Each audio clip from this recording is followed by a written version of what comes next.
Be the example.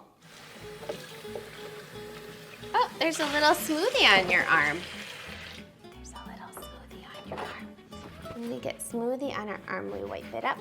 I'm gonna wipe up your smoothie. Wipe, wipe, wipe, wipe, wipe, wipe.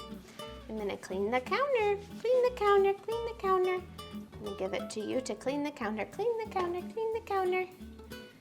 Yeah, thank you for cleaning. Good job cleaning the counter. I love it when you help me clean. It's so nice to have a helper. Children are much more likely to act and talk like their caregivers, often much more so than doing what they are told to do. This means you need to be the example. Talk about how you are cleaning up a mess after you make one. Open. There it is. Mommy's gonna twist it on. Whoa. Oh, Mommy spilled.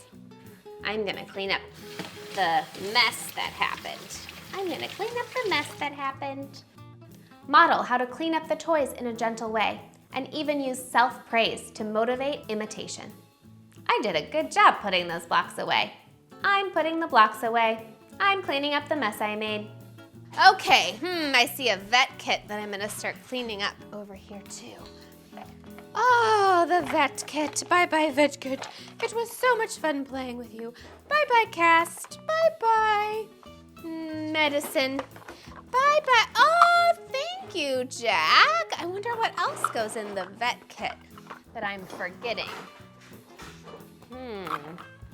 Ooh, that's a good idea. And I see a thermometer. I wonder if that is in the vet kit. Oh, awesome. Thank you, Jack, for cleaning up those toys. Beautiful.